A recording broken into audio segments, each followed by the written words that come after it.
He's been known to do that. Yeah. So we got Eddie with us. Eddie, you got a question? Yeah, real quickly. Now, we tend to exceptionalize Trump. Sure. We single him out as this kind of unique figure, but you just talked about the it of the Republican Party.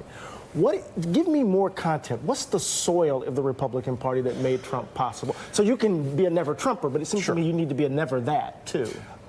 I am a never that. Okay, so say more about that. So I think there is a part of the GOP that has emerged in this populist culture and this separated media silo that is built by the 90 million households that Fox News hits every day, and by this talk radio and online segment that really didn't want a fair and balanced approach to the world and how we talk about issues and how we think about things. They wanted that separate media thing. They wanted what they always claimed that the liberals had, which was a hermetic silo where only their views and their grace notes were hit.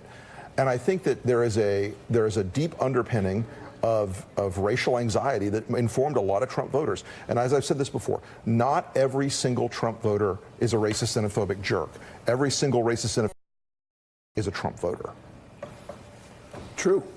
So Rick, one of the, I'm just curious how you're sorting through this.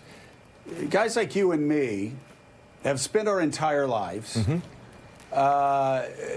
pushing back on the belief that there was this subterranean racism in the Republican Party, that it wasn't really about that it was about, whether it was about freedom, whether it was about economics, whether it was about low tax rates, whether it was about the American dream, whether it was about affording everybody, equal opportunity. That's what I believed my entire life.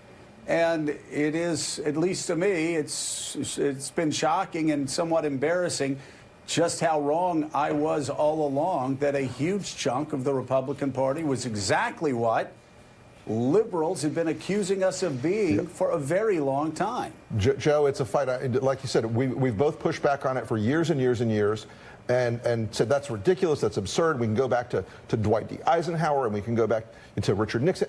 This whole arc that we've pushed back on for years. Well, unfortunately, we were wrong. There is a faction of this party that really wants to hear that message. And you know what? There's a whole industry now in the Trump world of what I call the coal country Christophs. These people who want to explain away the racial animus that Trump has activated in a lot of these folks and say, oh, it's economic anxiety, oh, it's an aging demographic. No, I'm sorry. There's a part of it we have to call out, and I call it out in the